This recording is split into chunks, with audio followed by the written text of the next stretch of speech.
The TCL Chinese Theatre. That's where we are for the 19th annual Oscar qualifying HollyShorts Film Festival. I only get to do that a couple more times. Yeah. I can't believe it. I'm Haley. I'm here with Jack, of course. Howdy. We just did a riveting round of charades. Charades, He please. did an incredible job. Give us some class. We're seated here with 4 people: actor, writer, producer, and director. James Patrick Nilsson, the first 3, and the director, Micah Stuart, of For Years to Come. Hi, you guys. Thank you for being here. Thank you. Thank you so much for having us. Will you tell us what your movie's about? It is an irreverent romantic dramedy about a gay man who falls in love with his dead mother's hospice nurse while struggling to reconnect with his elderly father, who is secretly a porn director. It's quite possibly one of the most exciting log lines I've seen, because I don't know, there's something so real about it that implies obvious emotional weight, but a zany quality as well. That's like, this has got to be fun. Also, I'm sure it's ups and downs of emotions, but I'm excited to see this one. Unfortunately, we don't get to see all of them because of our schedule, but we can see them though. We can, because of bitpixtv.com, the virtual accompaniment of the festival. We're doing a lot of our plugs up here. A lot of our plugs at the beginning. Sorry, Normally they're at the end. We promise we're going to talk to you now. It's okay. Okay, so this is a very fun film. This is a very fun story, I'm sure. How did you go about telling it visually? What was the visual idea to keep the tone what you wanted it to be? Yeah, so it's actually a TV pilot. Okay. It's not a movie. Yeah. It's a TV pilot. It's a half-hour piece, yeah. Okay. Yeah, I mean, I think that we had a lot of discussions about other kind of like similar shows that we wanted to draw from, you know, and I think, I don't know, visually, for me, it was just keeping the production and the lighting and everything just like really high quality, so that it was so that it rivaled other TV shows that we loved. Keep the camera moving if we can, keep it motivated, just things that like add to the cinematic feel of it. I'm still enchanted every time I watch it to recall that our amazing DP Dennis Sonata had and Micah, the two of them, put the camera on a dolly track for all of the two-hander scenes between me and the love interest character. So there's always this like subtle kind of gentle kind of rocking back and forth quality that happens in scenes that I think in a lot of other projects maybe would be just on sticks, OTS. Wonderful. Yeah, I think it was just sort of to try to give it a little like magical feel, you know, between the two of you as they were having their conversations.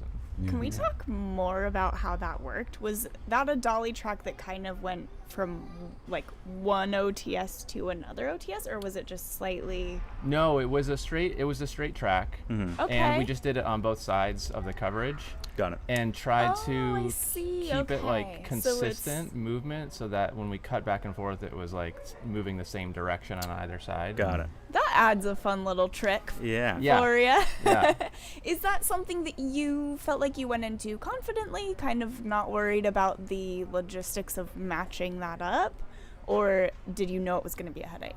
Was it a headache? No, it was a very specific conversation. It was a specific conversation I had with the DP, because there was a show that I had recently saw that was doing that, and I thought it was like a beautiful effect. And so we tried to be as intentional about it as we could, keeping the movement consistent. There are a couple places where it's slightly off, but it's still. I've never noticed. I think it still works. So Jamie, when that's happening and you can feel that kind of coming in and out behind you, or you can see, how are you making any adjustments yourself to make sure that you're either not blocking or you're catching it? It was so well staged. I was never worried about blocking, but I think I was less self-conscious about being on camera for this project than any other, in part because of how personal it is to me, but also because of what an extended period of time Micah and I had during the pandemic, really, to build a trust in each other and to communicate about what the vision of the story was. And it literally, like, we joked in filming scenes that it felt like I was sitting over here having a chat with a friend, and then he would call cut, and then I would turn over here and have a chat with a friend. You know, it felt very, very natural on set. We love that. Yeah, I hope to replicate. Yeah. And so, can you tell us a little bit about how the two of you met, or at least how you got attached to this project? Yeah. Jamie had seen some of my work online. We didn't know each other, and he saw one of my other films and reached out. And and then we began chatting. I really connected with the script, and it was just kind of an organic sort of.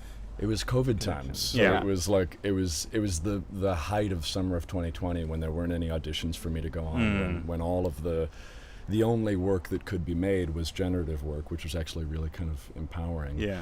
And I was in a headspace of I need to find collaborators that I really love and admire and feel like we're would beside each other, that there isn't any kind of hierarchy mentality that actors can get stuck in so often, but that we would be peers and collaborators in the truest sense. And so we ran a crowdfunding campaign and developed the project, and like I had a whole development process for about a year and a half on Zoom before we ever met each other in real life. Yeah, I mean that to me makes a lot of sense as a writer, because I know handing off your baby to someone else can often be kind of scary, especially then if you're not just doing that, but you're going to be in it, you're acting in it. Can you talk to us a little bit about kind of the conversations that you two had as, you know, creator, but in the moment actor and director, and what that was kind of like? How collaborative was it, or did you kind of let Micah take the reins? I mean, I was very intentional about I don't want to presume to be a director or to direct this piece. I knew since I was going to be acting in it, I needed to have somebody else on the other side of the camera looking at it that I was confident in. Yeah. I'd seen other work that Micah had done working with actor, writer, creators in the past that was also really beautiful. So I had faith that we'd communicated enough about the vision and the story, and we were enough on the same page that I could totally like let go and let him captain the ship when we were on set. Very cool. And I knew that from the very beginning that collaboration was very important for Jamie to be part of the creative process too. Yeah. So, I think like through the whole journey, I kind of had him by my side, sort of like, we were just, captaining the ship together in some ways. Yeah. Until we got to set, and then it was like, right. Really had to let me take over. Right. And gladly. And he was so wonderfully like calm and chill, and never at least showed any signs of stress, whether they were there or not. So we were it was the most like pleasant on-set experience I think I've ever had. Wow. Okay. I wanted to know, coming at it from the beginning, deciding that you wanted to be kind of on that same footing, the hierarchy you spoke about that actors tend to feel. With that dissipating, do you feel like that changed your performance actually at all? Sure. I mean, in some respects, adhering to a hierarchy mentality, I'd probably find myself like confronted with a whole bunch of people who would tell me I couldn't play the part because I'm not this enough or that enough, and I was not interested in abiding by that nonsense any longer. So just being able to be there was part of that. But yeah, I mean, I think that actors should be taught more often and encouraged more often to be more generative than they tend to be. It was really empowering in a way that I bet maybe affected the performance to also know that I was the one choosing who else was going to be there and building the team. Yeah. Yeah. And Micah. oh my gosh. Don't worry. Micah, what was your process also having worked here with this. What is happening to me with Jamie? Oh boy. we're gonna. It's been a long week and a half. Having worked with Jamie for so long, what was your process once you called cut? Were you looking to him? You were probably speaking the same language by then to be able to give him a look and say, we gotta do this, or are you talking to a DP to decide what needs to happen? Who are you going to first? Yeah, I mean, it's always, I think it's always the actors. You want to take care of your actors first, but he was so, like, on point. I mean, this character is it's pretty close to who he is. Mm-hmm. And it was so naturalistic to him that it was like there was almost no difference between like when we were rolling and when we weren't. Yes. Okay. And that's great. Yeah. So it was a fantastic. I mean, all of the actors made my job easy because they were just amazing, and so it was really just kind of like nudging this way or the other, with performances and. And then of course I felt the same way about Micah and also the crew that we put together. That my performance and everybody else's was so incredibly enhanced by the G&E team that we put together, and the camera assistants that Dennis was working with. And I still look back at our BTS photos and think I cannot remember if that is actually the sun coming in the window or if that is some magic that this crew put together. Everybody was just extraordinary. Yeah. So having a little more latitude on set, do you feel like you had time to learn some new things technically that you may not have known before?